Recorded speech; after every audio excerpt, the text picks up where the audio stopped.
Mani sauc Reinis. Es Latvijas Svinērī strādāju 5 mēnešus.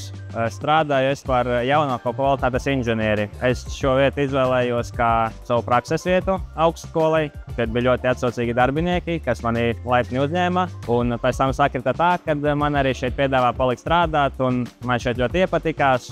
Un tā arī es šeit strādāju. Mana ikdienā kā kvalitātes inženierim sastāv no tā, ka es sekoju līdzi visiem procesiem, kas notiek šajā rūpnīcā. Sākot no pavisam mazas izripotas skrūvītes, beidzot ar saliktu saskrojotu iekārtu, kas tiek iepakota un nodota pasūtītājam.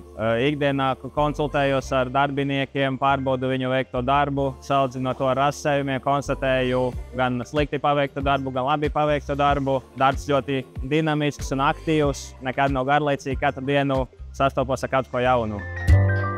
Nāc pievienojies mūsu komandai!